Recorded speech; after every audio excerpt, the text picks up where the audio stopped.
Fallon's Daily Toast. I'm here in Somerville at City Hall, and joining me is Mayor Joe Curtatone. Thank you so much for being on the show. Happy this to be is here. such a pleasure. I have been such a fan since I moved here 2 years ago, just paying attention and keeping track, and I admire so much the courage and your outspokenness and the times that we are in currently. You've been a beacon of hope for so many, and I admire very much. Well, thank you. I'm glad we're excited to be on the show today, and now you're old Somerville. You've been here 2 years. I know, 2 years. I thank you for those flattering words, but I believe I speak the values of this community. We know what makes America great, and that's a community that is human, that it treats everyone in a humane and decent way, that is diverse, that is tolerant, and it's a community for everyone, no matter what your status is, and that's why we're a sanctuary city. We're proud of who we are, and we're going to hold that up for the rest of the world to see. That's wonderful. And you've been born and raised here. I was born and raised here, son of Italian immigrants. Wow. Just right down the street in Prospect Hill. It's always been a home and a city of hope to new Americans and immigrants. And as my mom still says today, why should any immigrant have it as hard as I did? If they love this country, and they do. And immigrants today, documented or undocumented, love our city and our Commonwealth and our country as much as you and I. Yes, yes. And they should be welcomed here with open arms. And now, being that you've been here since the day one, you've seen this place go through so many changes. Yeah. And so before becoming mayor, you served as an alderman for 8 years. That's right. What part did you play as an alderman? So the Board of Aldermen is the legislative branch. I serve now as the executive. And the legislative branch acts as a check and balance. And that's an important function of government. I took my role seriously as a member of the Board of Aldermen for 8 years to ask probative questions, to scrutinize proposals of the executive branch, especially around spending and zoning, and I certainly respect my colleagues' role and responsibility of doing the same. But I'd submit that we work collaboratively and collegially in keeping our community's values and what we outlined in Summer Vision to be an exceptional place to live, to work, to play, to raise a family for everyone in mind whenever we make a decision. If we keep those values that orient us as our compass, we're heading in the right direction. But that function is, that role is different, obviously, being the executive branch, but we all march with the same purpose. And speaking of checks and balances, at one point in the past, you've mentioned a task force, a polling task force. Could you elaborate a little bit more on that? One of the things we seek to understand better is how we can expand democracy and in the city in this time of social inequity and battle for social inclusion.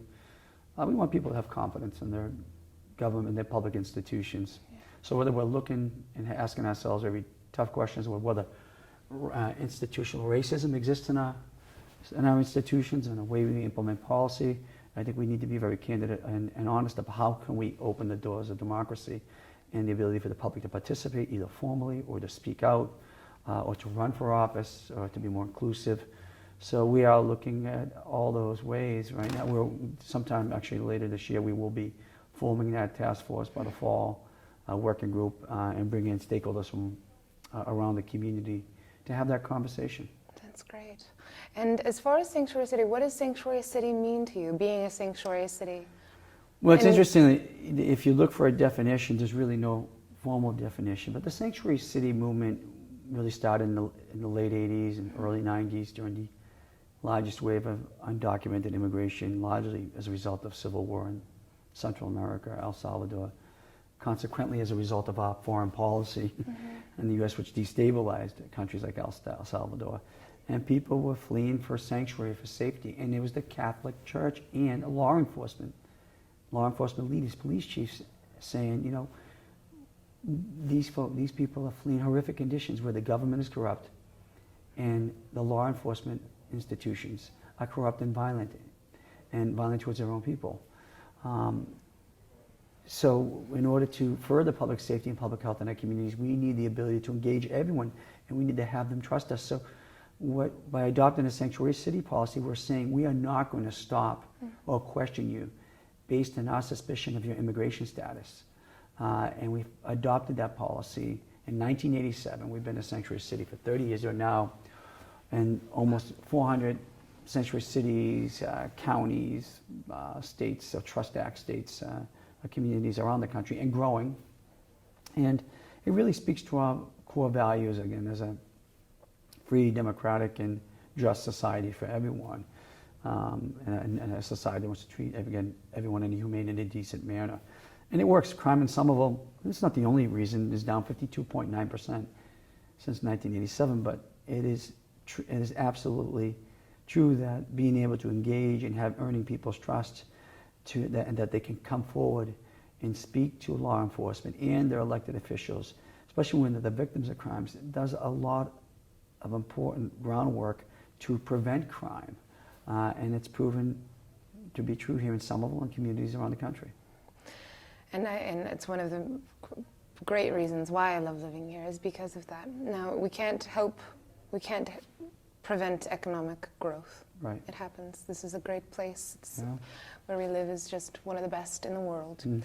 And so with the growing economic development and the developments coming in, how can we protect the sanctuary city status? How can we protect people from being rented out? I mean, rents are just increasing absurdly. Yeah. So, and it's people, longtime residents and new residents, working class, whom are really working hard, are having a difficult time. How are there any programs or initiatives that the city or that you're working on to help keep them here? Yeah. Well, it's important. You know, we want to be, and it's stating in Summer Vision, our orient and values to be an exceptional place to live, to work, to play, and to raise a family for everyone. But in that purpose, our values of diversity, being multicultural, that uniqueness and originality, creativity, because of the people in Somerville, is something we cannot lose. If we lose that, we lose our soul. So how do we grow in a way that we envision? In the value, as part of our comprehensive plan, we want to strive for fiscal solvency, sustainability, environmental sustainability, social equity and inclusion, and to do so, to achieve that is necessary to do so in order to maintain who we are when we grow up. So it's very complex and serious issue. It's we are the second most gentrifying region in these United States outside of the Bay Area. You know, the challenge of providing someone an authentic choice to be here, that they can actually rent an apartment or buy a home, start a business, is becoming more difficult. So there are a few things we need to continue to do, and do not just as a community, but as a region. We set out in our Summer Vision goals a goal to build 6,000 units of housing by 2030, with a significant portion, about 1,300, be permanently affordable. I'd submit that number needs to be pushed forward. We've taken necessary steps, for instance, in Somerville, to raise the inclusionary section of the zoning ordinance. So when you build a certain number of residential units, you'll have to build now 20% of it as permanently affordable, and not just 12.5%. But the private sector alone isn't going to solve this problem. They're not going to solve the problem at all. We need to think of a community like Somerville as a complex ecosystem. And what are the systems and policies that collide to create a consequence, like non-affordability?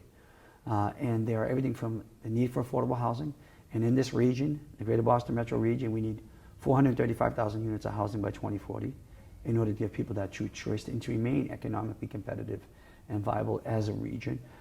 Somerville certainly has great plans, and we'll execute those plans, but we can't build a firewall around our city. The rest of the region has to come in line. So we are trying to work with our regional partners and communities to follow the same approach, and the Commonwealth, which can have a major role in catalyzing that type of growth in the housing stock. We also need to ask ourselves about the ability to pay. And we're at a time in our country where wages are stagnant and corporate profits are up. Now, I want to promote business growth. We want investment to come in. We want our investors and developers to come in, have a tremendous amount of success, make billions. But we need to leverage that growth for our social benefit, for the people of the community.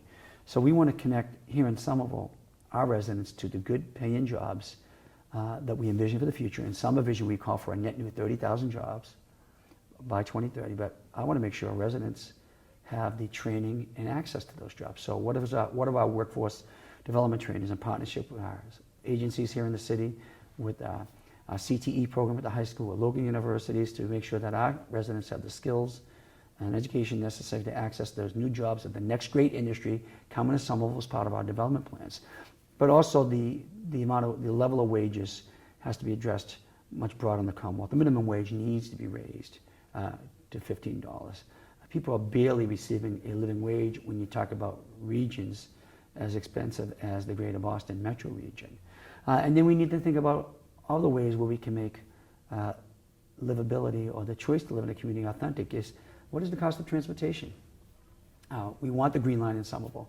It brings environmental equity, transportation equity, but it also helps in the cost of living, because if I don't need a motor vehicle car or two cars like my family, if I can take dependable public transportation to connect me to academia, healthcare, my job, that assists in my ability to pay and to afford to be here. So it is complex, and those are just some of the areas we're focused on. And it's something that we're really unified as a community. There's no silver bullet, though.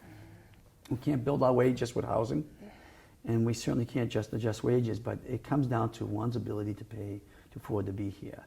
And it's a call not just for Somerville and the Commonwealth, but for the whole country. Yeah, you're right. And there are so many complex variables to consider, and it takes more than just you. It takes a big team of people to work on this. Yeah. Now, speaking of how wonderful it would be for the Green Line to come through, I'm thinking immediately what popped into head is just cutting down on fossil fuels, having less cars. What sort of green initiatives? I know that your wife Nancy, the house was converted, and you have been big pro-green and eco-friendly and sustainability for quite some time now, which is a great thing to pass on to the children and all the minors, everyone going forth into the future. It's one of the biggest things is climate catastrophe, which is the changing weathers because of the fracking and the fossil fuels being sucked out and blown out into the air, and so much more. So what initiatives are you really excited about, or policies that you're... Well, I'm excited how Somerville as a community is leading, as cities around the globe are setting the standard around environmental stewardship and environmental sustainability. So as a family, I mean, it's near and dear to my wife and I. As my wife was quick to jump in to be part of Mothers Out Front, but as a household, we continuously by our conduct and example and work with our children to emphasize recycling and purchase renewables and exploring solar energy in our home, to act greener as a family. But as a community, and one of our values and goals in Summer Vision is to achieve environmental sustainability. A few years ago, I announced my inauguration that we want to be carbon neutral by 2050. And I was successful in working with my colleagues in municipal government in the 14 cities in the inner core of Boston, and an organization called the Metropolitan Mayor's Coalition, which I chair, to sign a memorandum of understanding, a compact amongst the communities just several months ago, that we'll be carbon neutral as a region by 2050. Now we need to understand how do we execute, how do we get there. Somerville and our Sustainaville program, and working with activists and advocates in the community and the city, are asking, well, how can we what is the call to action to truly become carbon neutral and to build that resiliency to head off the challenges of climate change, which is real. All the data, all the analysis show it is real.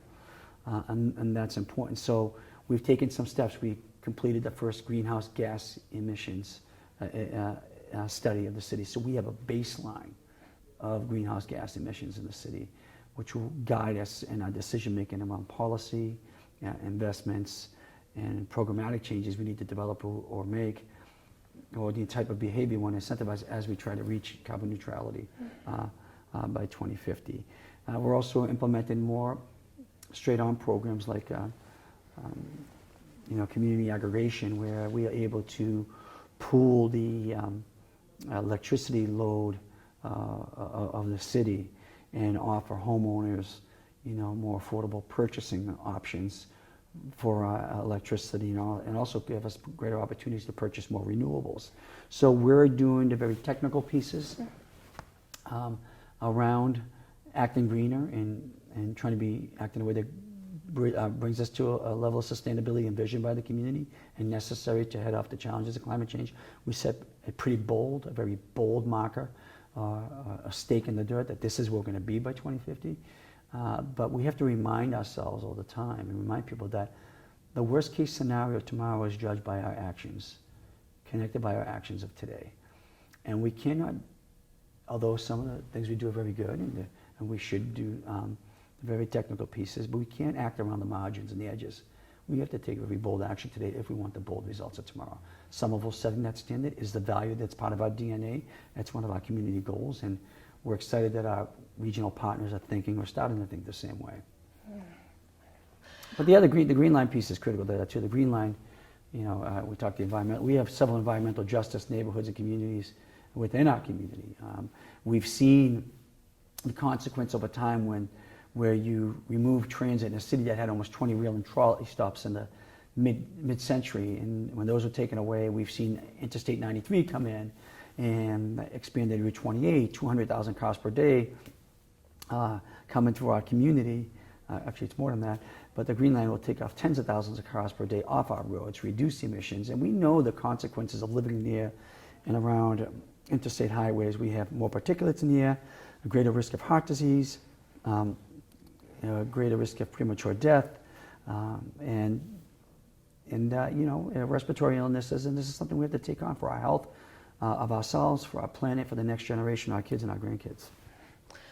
And waste management is a big thing. I've thought very long and hard about it as having lived in the North Country and done studies up there, and landfills all over are meeting capacity. And I wonder, are you working closely with any of the waste management facilities, Casella, Russell, to help? I mean, I think, how great would it be if there was no free trash pickup on Fridays?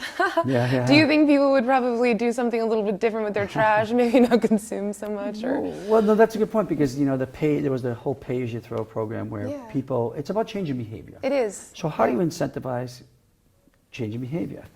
I use a good example is when we doubled the street sweeping ticket in the city more than 10 years ago. And people complain, well, you're just trying to make money. No, we're trying to change behavior. We actually show we made less revenue and compliance went up. Yeah. So how do we get people to incentivize the recycling one? I love the fact that we have a community that's very cerebral and really holds this value near and dear to their heart. Recycling continues to increase in the city, especially since we went zero sort, where you can commingle recycling products.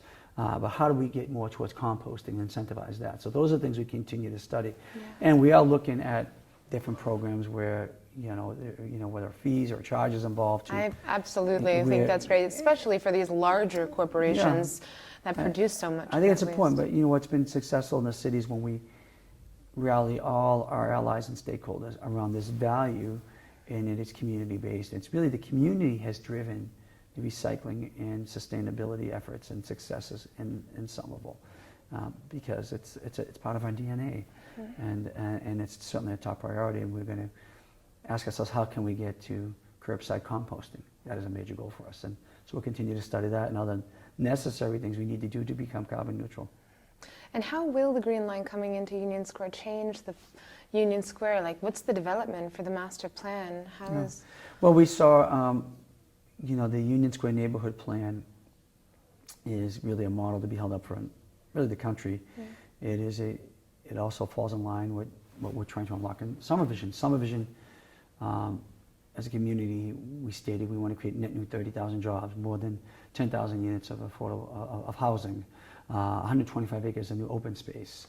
To do that, we identified as a community the areas of the city we want to conserve, the areas of the community we want to enhance, especially around the future transit node and station areas of the Green Line, and the areas of the city we want to transform, areas where we can have the most dense development, more sustainable way of developing, and unlock the revenue, the sort of economic development that shifts the tax-based burden more to the commercial side and allows us to leverage new revenue into the social growth of this community.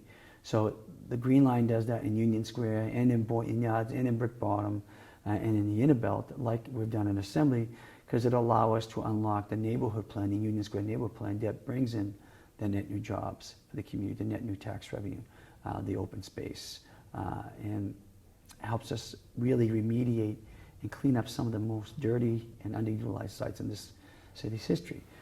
It is a community-based plan. Everyone in this community and neighborhood owns the plan. We know that the transit node is necessary to build the type of density we envision. Now, people get concerned when we say, well, we're the most densely populated city in New England. We're only 4.1 square miles, ain't more than 80,000 people. But density done right is more than good. It is great. It's a more sustainable way of developing. What we need to stop doing as a region and a Commonwealth is subscribing to sprawl, both urban and suburban. There are parts of Middlesex County, as soon as you leave Somerville, that have less density than North Dallas. That's unacceptable. And if we're going to solve a housing problem, a crisis in this region, this Commonwealth, we need to think smarter, and we need to think about embracing the tenets of smart growth and transit-oriented development, not just in Somerville, but across this region. Union Square really subscribes to those tenets and to those values. We want to build neighborhoods that are robust, that are healthy, happy, productive, with active, dynamic, and livable streets. Now, what I love about Union, a lot of that is already there. But with the new investments of the Green Line infrastructure coming in, and other infrastructure and other investments by the private sector, leveraging that partnership, we're going to unlock everything the community has put work into the Union Square neighborhood plan. Mm-hmm. And that benefits everyone in Somerville. Mm-hmm. And with cuts being made left and right, you know, federal funding for homelessness and mental health, and how, as a community, are we going to stick together and make sure that the weakest aren't left to just die? Well, that's an important point, because Somerville is not a rich community, although we're gentrifying. We have had success over the last decades because we thought long and hard, and we played the long game in terms of planning, visioning, empowering the community to do so, and what are the values we want to achieve. It's laid out in Summer Vision. We put it in that context. The key to our growth, the key to helping and investing people, is to unlock those transformative areas, keeping our values in mind. And we want to make sure that as Union Square grows, that everyone grows with it. Local, independently and owned, operated businesses, and new ones that could be started by residents have that opportunity to rise with that tide. That people who live here, who want to continue to live here, raise their family, or age in place, have that true choice. That the investment and the monies we raise as part of the new revenue coming from development, such as what will happen in Union Square, goes into our critical core service of the city, but also to help bridge the divide, that we don't have two communities, those who have and those who have not, to support important programs that help feed people who are hungry, to give shelter to those who don't have it, to help invest in preventative measures around health, such as taking on the opioid crisis, an epidemic here in Somerville and around the country. So we need to leverage that growth and transformative area. This has been envisioned by the community to have social progress. Those two things aren't mutually exclusive. I submit they're mutually dependent and required. And what makes that all a reality, it's the community's values that is guiding those policies in that direction.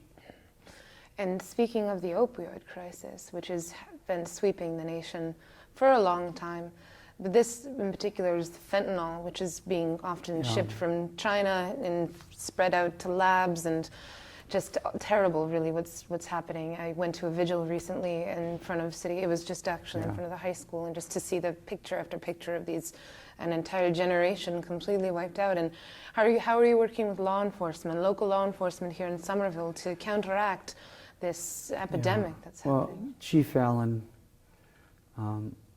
just talked about this last night at a Resistab meeting up here at Ward 3, and one of the things we're proud about in the city is how this police department operates.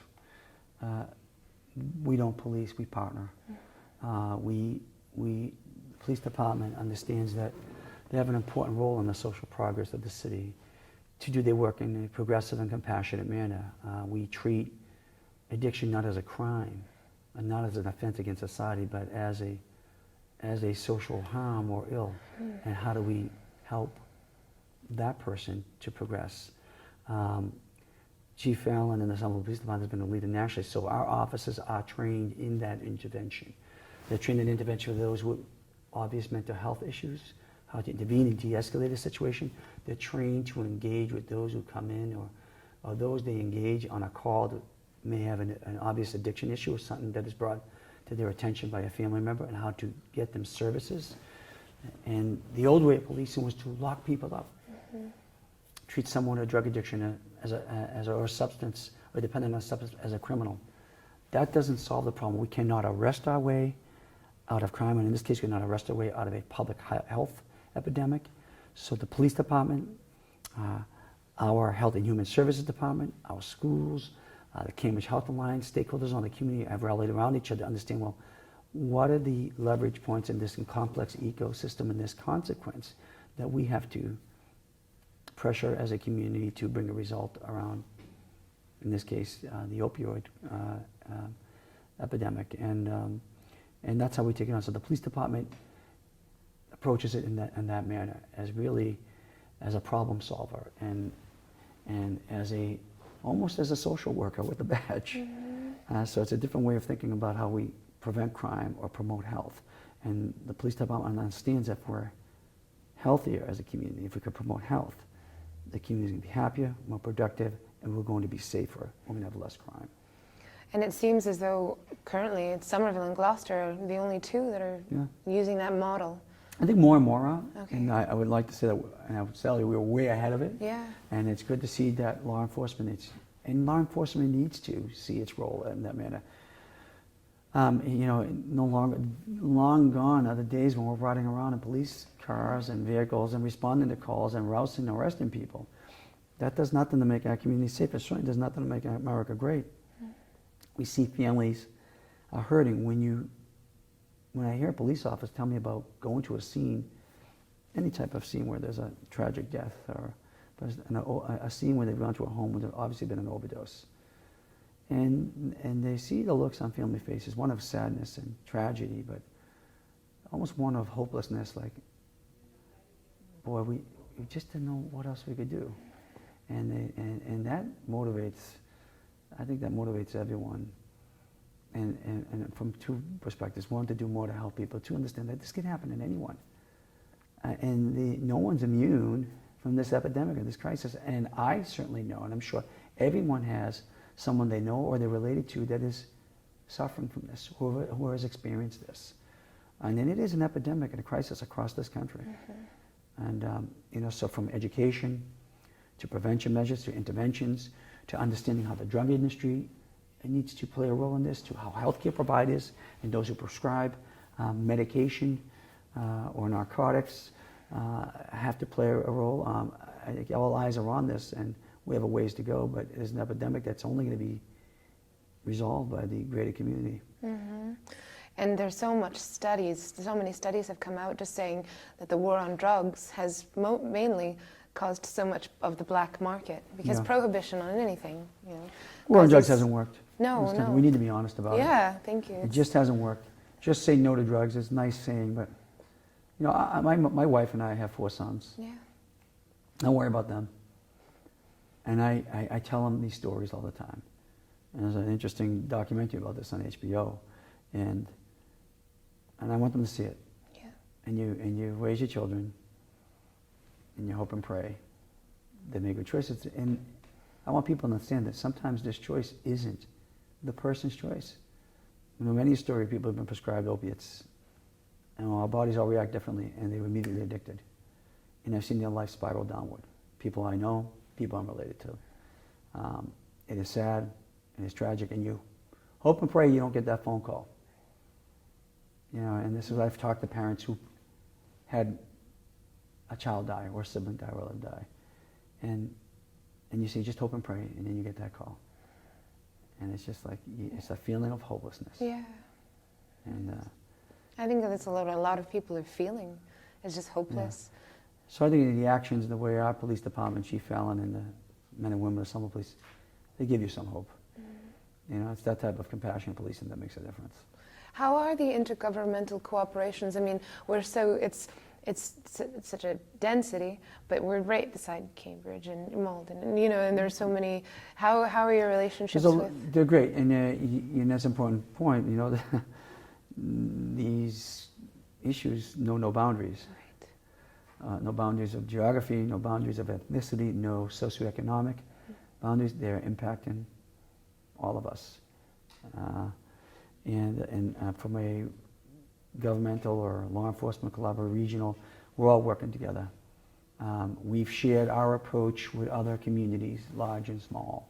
We talk to other health agencies around the region, and we hear from leaders and other social service providers around the country. We're trying to learn best practice approaches and share stories and intervention and successes and failures, and also with our schools. Because the education component is critical. So I think the effort continues to grow, and so does the crisis, and it has not leveled off. And it's something we need to continue, and we'll be vigilant.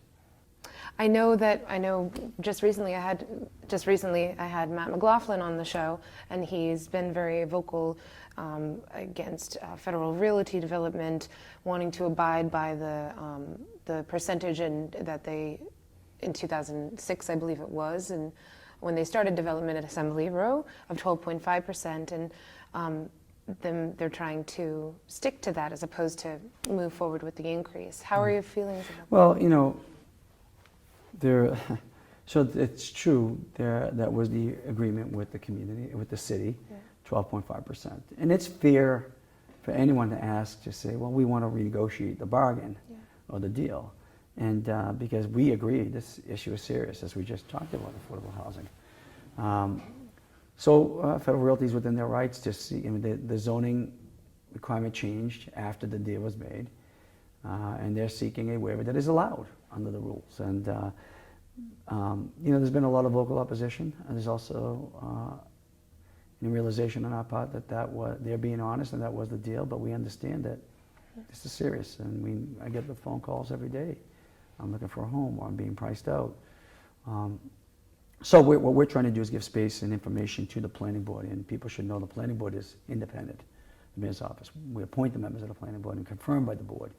The planning department staffs and gives information, but the planning board are very dedicated residents and professionals who we want to give them space and enough information to make an informed decision. Now, whether it's at 12.5% or goes to 20 or stays in between, we're hopeful that the space gives people an opportunity to be creative. I do not believe, as we talked about the complexity of the opioid crisis, and we alluded to this complexity, the private sector will not solve, again, the housing crisis, but they have an important role to play in a role to play. So Federal Realty has been an honest broker for the city of Somerville. They are the most important developer in the community at this point, and the only one that's actually built something and came in at a time when nobody was willing to take a risk in Somerville. And we want to see them and all our development partners do very well. Make millions, make billions. We just want to leverage that to do social good, to have the community progress. And I'd submit, I think they've been listening and have empathy and understand that this is a serious problem. We want to play a role. And we're hoping that maybe we come to a better place. We'll see what happens with the planning board. Again, that's their decision, and we're going to try to continue to provide information and provide maybe guidance where there could be some creativity in the rules. But people should know that all new developments coming in are at 20%. Union Square will be at 20%, and over a certain threshold as the zoning spells out. And we're gonna build our housing goals. This is important to us. Whether it's the 100 homes program we have in the city in partnership with the SCC, the Somerville Community Corporation, our local community development corporation, where we're working to actually acquire housing stock in the city, 100 units of housing stock, and control that in the marketplace to make them permanently affordable, or the move to 20% in the inclusionary section of the zoning ordinance, or the adjustments we made in the linkage section of the zoning ordinance for anything over 30,000 square feet of commercial development that pays a fee that goes to the Affordable Housing Trust Fund, or examining the possibility of a transfer fee here in the city, which we are fully supportive of. We are going to take bold measures like we're doing around seeking our goal of carbon neutrality, bold measures to make sure that people have an authentic choice to rent by renting or purchase an apartment in this community. And speaking of health, your birthday is coming up on June 28th. Yeah. I mean, reminded me. Yeah, I know, but I can't help, and I had mentioned this in the beginning of the interview, that you are in such great shape. How do you keep yourself in shape? It's not easy, but it's really necessary. It's more about how do you ground yourself. Grounding, yeah. And leadership is a lonely enterprise, and you ground yourself with your family or close friends. You ground yourself in your faith. You ground yourself by taking a moment to, take a walk, go to the gym, stay in shape, participate in activity. My lunch hour, I have my bag, my gym bag in my car, and if I have a lunch hour, if a meeting falls off, I'm running off, taking a break, working out because the hour was long. Or yesterday I went a little longer, and I went after Resistat around 9 o'clock at night. But you get that workout in because it's an opportunity to sit back and reflect and just ground yourself and say, I just want to be Joe, the dad to my 4 kids, and my wife's husband, and people's neighbor and friend, and you want to get back to that at the end of the day. And this job is exciting. The job has certainly changed from 14 years ago. I'll tell you, it's changed from 5, 3, even 2 years ago. And this very complex climate of national politics, it's become, it's added a different variable to it. And even when you love doing something, it can certainly have a physical and mental impact on you. So grounding yourself, whether it's politics or your professional life, is really critical. Because you can certainly work yourself out of a job. But in terms of exhausting yourself, losing concentration, being focused, and I'll tell you what really moves me every day. I love engaging with people, and that's the most important asset we have in this community. And I love this community. I love its tenacity. I love its boldness, its creativity, its willingness to hold you accountable, but its compassion. It's representing this community in terms of representing the people is an honor, and it's exciting. Whenever I have to climb a tough ladder, there's not enough room because everyone in the community is climbing with me. Yeah. Speaking of climbing, and then I know you have another, something to go off to do, but I just started working at Brooklyn Boulder, and awesome. I love it so much. That's what I got to do. That's a workout. It's such a workout, and I wondered, all of July, I'm going to have it be Physical Fitness Month on Fallon's Daily Toast, so I'll have trainers and different... All right. I'm going to be there. Okay, could you after climb? July 16th. Yeah. Okay, after July 16th, I'd love to have you come and climb. Yeah. That would be pretty wonderful. I'm afraid of heights, but I'll do it. Yeah, we'll just do the short wall to start. No, I'll do it. You will? Okay. Yeah, that'd be great. I did the portable wall on Summer Street in Somerville Ave a couple of years. It's not as high as those walls. Now, my kids go there, and they love it. It's great. It's a pretty epic space, 40,000 square feet, the ceilings, Yeah, it's really remarkable. And then one last question, I can't help but wonder, what in the master plan, where is Somerville Community Access Television? I wonder what the firehouse, is there, what's going on? STAT is always in Somerville, and always in Union Square. Oh, wonderful. Good. This is time, especially this time of our country, we need, and when journalism and media is changing so much, having real-time information, honest, transparent, independent news reporting is critical. Critical to hold the integrity, keep the integrity of our public institutions, and keep the public engaged. I know it's an age of social media, but having that traditional journalism or media coverage is critical. And we've seen, that's pretty sad, we've seen some of our local papers barely hanging on, and to have local news reporting. It's important for us, as I will tell you, as elected leaders and as a public institution representing the city, to engage the public and talk about our future for the city, and to exchange that information and ideas, and to invite that participation into the narrative. It's an important role. So SCAT, as the bricks and mortar, first of all, the purpose is something we're part of the first, I believe the first one of its kind in the United States. Exactly, yeah. And that's something we're proud of. Plus, as an entity in Union Square is really critical. It is. So as far as we're concerned, it's not going anywhere. If it's going anywhere, it's expanding its presence in the square. So. Oh, beautiful. Yeah, we just rebranded Somerville Media Center to really we're looking to reflect. see about how the square lays out, where we're in the square, but yeah, that's always what's SCAT there. Thank you. That's really, I'm sure everyone is going to be...